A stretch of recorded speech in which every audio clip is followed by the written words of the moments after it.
Hi, I'm Bob Gimlin. There is one argument against the existence of Bigfoot that I find most agitating, and at times, a bit troublesome. This particular anti-Bigfoot argument is agitating and troublesome, even to myself, an ardent and enthusiastic proponent. That noxious declaration of an argument has a lot to do with this map. All the Chernobyl colored clusters you see on this map are locations of McDonald's. It makes the wilderness look rather small, doesn't it? Here's a different illustration. Then this is Starbucks here. As you can see, capitalism and progress, manifest destiny, that west-facing spirit embodied by the great Ronald Reagan himself, searched for economic reach into any and every available market, especially where one had not yet even existed. The kinds of places where fences separate people from nature, not people from other people. And please, pardon my melodrama, but it is human nature. You know, to boldly go where no man has gone before, and then dominate it. It makes the wilderness look pretty small. All these McDonald's with their employees and deliveries and customers. How can anything possibly hide in a country where it seems possible to get from your current fast food place to a different one with less than $40 of gas? Well, it's not so simple. Nothing is. I actually took the liberty of liberating this map of McDonald's locations from some entitled fantasizing idealist who took the map as a representation of the horrors of corporate America. Of course, the most impressive persuasive argument that this map conjures can be unmasked with a simple, actual satellite image. And this is National Geographic's superb job of illustrating the nuances that super-zoomed satellite photos fail to capture, as well as canceling out atmospheric obstructions. With images like this, and this, it can be hard to remember that, in fact, the United States, and the world for that matter, still looks a lot like this. This is propaganda. This is reality.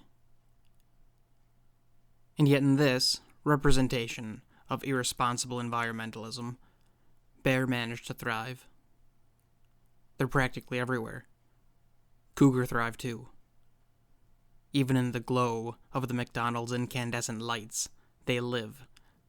I alluded to this in a past video, but I once saw a cougar in a forest preserve, less than 30 miles from the third largest metropolitan sprawl in the United States. The Michigan DNR didn't even recognize mountain lions in the Upper Peninsula until 2008, after 32 confirmed sightings and numerous signs of passage and presence between 1907 and 2008. That's more than 100 years of sightings before the felines were officially acknowledged.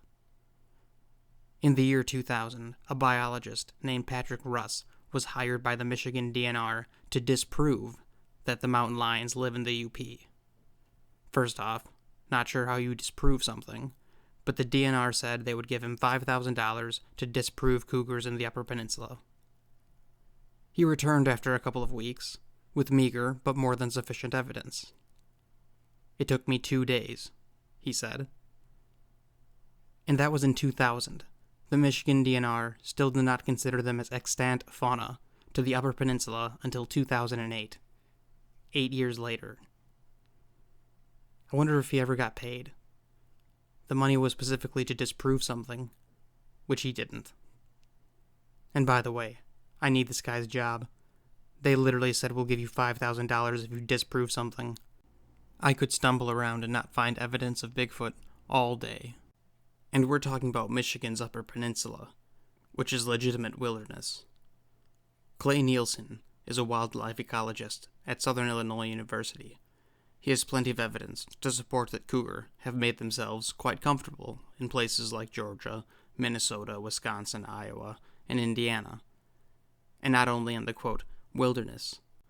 And there is no reason that something exponentially more cryptic than a cougar couldn't do the same, and exist on that ambiguous border of man and nature.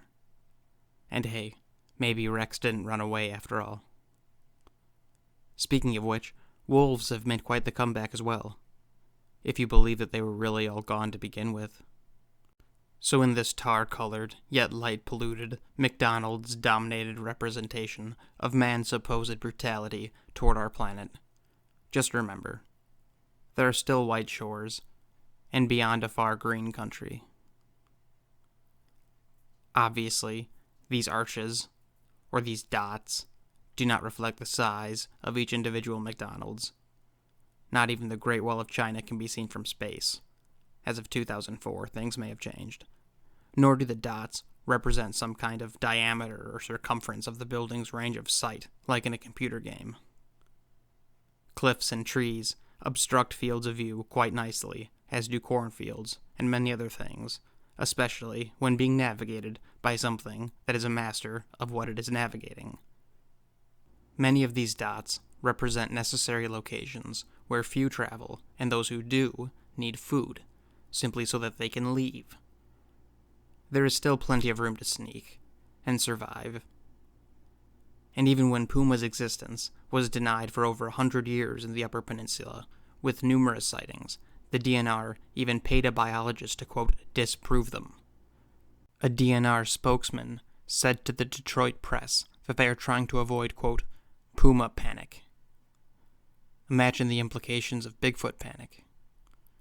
Makes you think what forces may be suppressing that. But that is a long and powerful list. Now, before I conclude entirely, I do want to mention that this map does serve a purpose. I think it is misleading because it hides a still vast and thriving wilderness. But we can all admit that human encroachment is beginning to get excessive. So if even a little part of you is eco-minded, there is one simple acronym to keep in the back of your head. And that is HIPPO.